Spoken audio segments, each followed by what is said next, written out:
Assalomu alaykum, hurmatli tinglovchilar. Bugun men Shahrisabz davlat pedagogika instituti matematika va ta'limda axborot texnologiyalari kafedrasi katta o'qituvchisi Yahyaxonova Muhiba Mahmudjonovaman. Men bugun sizga axborot texnologiyalarini kasbiy faoliyatda qo'llash fanidan bulutli texnologiyalar haqida ma'lumot berib o'taman. Bugungi mavzuni 3 ta reja asosida yoritamiz. Birinchi, bulutli texnologiyalar haqida tushuncha. Ikkinchi, bulutli xizmatlar modeli. Uchinchi, bulutli texnologiya turlari. Bulutli texnologiyalar nima?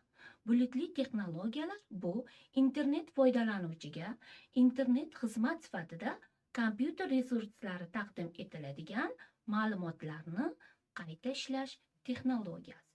Bulut so'zi barcha texnik tafsilotlarni yashiradigan murakkab infratuzilmani ifodalovchi metafora sifatida ishlatiladi. Bulutli hisoblash ma'lumotlarni qayta ishlash texnologiyasi bo'lib, unda foydalanuvchiga internet xizmati sifatida kompyuter resurslari va imkoniyatlari taqdim etiladi.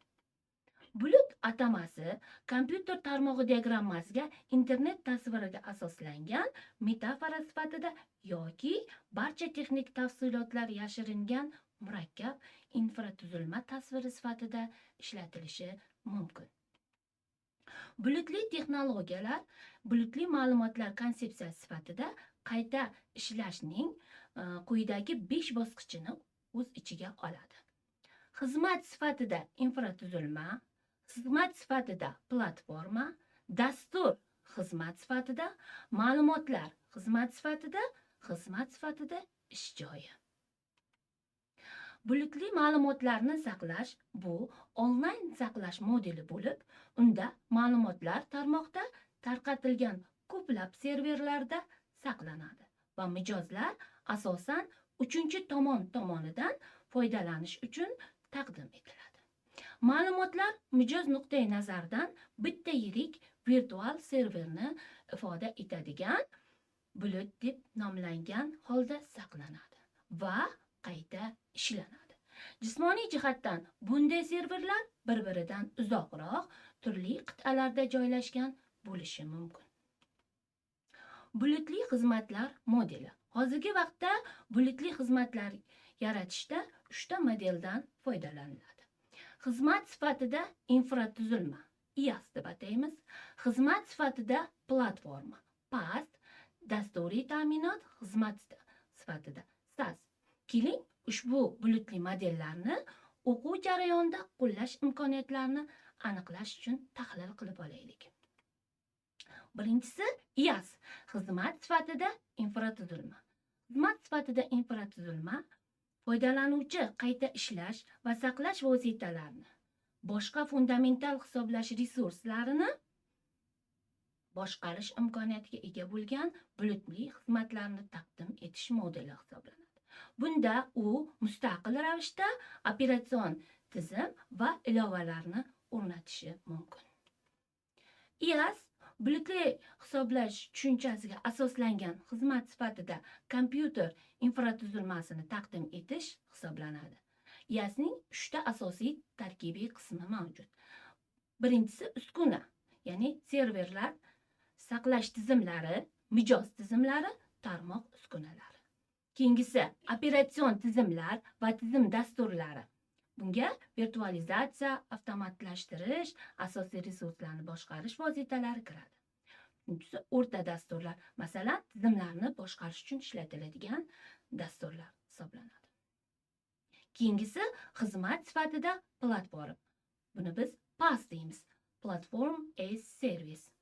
Foydalanuvchi dasturiy ta'minot platformasidan foydalanish huquqiga ega bo'lgan bulutli xizmatlarni taqdim etish modeli hisoblanadi.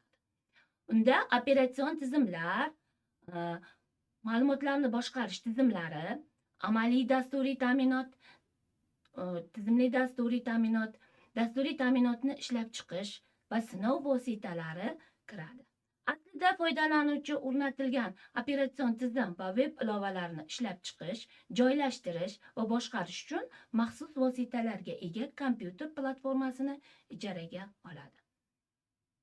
PaaS web ilovalarini xizmat sifatida ishlab chiqish, sinovdan o'tkazish, joylashtirish va qo'llab-quvvatlash uchun o'rnatilgan platformani taqdim etish uchun qo'llaniladi. Web ilovalarini o'rnatish uchun ishlab chiqaruvchidan apparat va dasturiy ta'minot sotib olishning hojati yo'q. Ularni qo'llab-quvvatlashni tashkil qilishni hojati ham yo'q. Mijoz uchun kirish ijara asosida tashkil qilinishi mumkin. Keyingisi dastur xizmat sifatida. SaaS, Software as a Service, bulutli xizmatlarni taqdim etish modeli bo'lib, unda foydalanuvchi bulutli infratuzilmada ishlaydigan provayderning ilovalaridan foydalanadi. Ular mijoz uchun web interfeys yoki dastur interfeysi yordamida mavjud bo'ladi.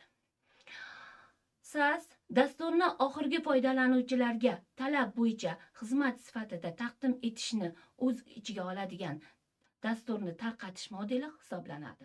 Bunday dasturlarga kirish tarmoq orqali, ko'pincha internet brauzerlar orqali amalga oshiriladi. Bunday holatlarda SaaS modelining mijoz uchun asosiy afzalliklar mavjud. Bular o'rnatish va yangilanish, keyingisi unga ishlaydigan dasturiy ta'minotni o'rnatish va yangilash va xizmat ko'rsatish bilan bog'liq bo'lgan xarajatlarni yetishmasligi mavjud. SaaS modelida ilova masofadan foydalanish uchun moslangan, bir necha mijoz bitta dasturda foydalanish mumkin. Xizmat uchun to'lov har oylik obuna sifatida transaksiyaning umumiy miqdoridan kelib chiqib olinadi. Dasturni qo'llab-quvvatlash allaqachon to'lovga kiritilgan va dastur xodimlarga mijozlarga muammosiz va oshkora yangilanishi mumkin. Dasturiy ta'minotni ishlab chiqaruvchilar nuqtai nazaridan SaaS modeli mijozga dasturiy ta'minotni saqlash, nusxalash, o'rnatish imkoniyatiga ega emasligi sababli dasturiy ta'minotdan litsenziyasiz foydalanish bilan samarali kurashishga imkon beradi. Aslida SaaS dasturiy ta'minoti ichki axborot tizimlariga yanada qulay va tejamkor alternativ va sifatli qaralishi mumkin. Xizmat sifatida ish joyi, ya'ni VAS. Xizmat sifatida ish joyi SaaS mantig'ini jonlantiruvchi tushuncha bo'lib, unda mijoz o'z ixtiyorida barcha kerakli dasturiy ta'minot bilan to'liq jihozlangan virtual ish stansiyasini oladi. Bulut xizmatlarining har 3 turi bir-biri bilan bog'langan va birlashtirilgan tuzilmani anglatuvchi xizmat turi hisoblanadi. Bulutli texnologiyalarning yana 4 ta turi mavjud. Bular shaxsiy, ya'ni xususiy bulut, private cloud deymiz. Bunda mijoz va xizmat ko'rsatuvchi provayder bo'lgan bitta kompaniya ichida xizmatlarni ko'rsatish uchun foydalanadi. U faqat bitta tashkilotga tegishli va undan faqat shu tashkilot foydalanuvchilari foydalanadigan bulutli hisoblash infratuzilmasidir. U ommaviy, ya'ni publik bulutdan farqli ravishda resurslar va boshqa tashkilotlar bilan bo'lishilmaydi. Ya'ni resurslar serverlar, saqlash qurilmalari, tashqi imkoniyatlar bilan bo'lishilmaydi. Ommaviy bulut biz public cloud deymiz. Bu keng jamoatchilik tomonidan bepul foydalanish uchun mo'ljallangan infratuzilma hisoblanadi. Ommaviy bulut tijorat, ilmiy va davlat tashkilotlari tomonidan egalik qilish, boshqarilish va foydalanilishi mumkin. Keyingisi umumiy bulut. Umumiy bulut tashqi mijozlarga xizmat ko'rsatish uchun bulutli provayderlar tomonidan ishlatiladi. Umumiy bulut biz community cloud deymiz. Umumiy maqsadlarga ega bo'lgan tashkilotlarning ma'lum bir iste'molchilar jamoasi tomonidan foydalanish uchun mo'ljallangan va bir yoki bir necha jamoat tashkilotlari yoki uchinchi tomon tomonidan birgalikda egalik qilinishi, boshqarilishi, foydalanishi mumkin bo'lgan infratuzilma turi hisoblanadi. Keyingisi aralash bulut, hibrid cloud deymiz buni. Bu xususiy bulut va ommaviy bulut infratuzilmalarining birlashmasi bo'lib, ularning imkoniyatlari birgalikda foydalanish orqali tashkilotga moslashuvchanlik, xavfsizlik va samaradorlikni ta'minlaydi. Uning afzalligi zarur joyda resurslarni kengaytirish mumkin.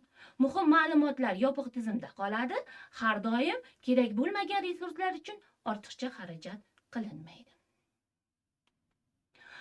Ko'rib chiqilgan xizmatlar asosida bulut texnologiyalarining didaktik imkoniyatlarini shakllantirish, ularning o'quv jarayonida foydalanishni maqsadga muvofiq qiladi. Bu esa o'quvchi va talabalar jamoasi uchun birgalikda ishlarni tashkil etish, talabalar va o'qituvchilar uchun turli xil hujjatlarni almashinish va tahrirlash imkoniyatini beradi. Xizmatdan foydalanuvchilar uni ko'rsatilgan joyga hududiy bog'liq yo'qligi sababli yaratilgan mahsulotlarni o'quv jarayoniga tezkor kiritish, interfaol darslar va jamoaviy o'qitishlarni tashkil etish va talabalar tomonidan mustaqil ishlarni, shu jumladan jamoaviy loyihalarni tomoshabinlar soni va dars vaqti bo'yicha cheklovlarsiz bajarishi mumkin. Shu bilan bugun bulutli texnologiyalar mavzusini beriladigan ma'lumotlar shulardan iborat. E'tiboringiz uchun rahmat.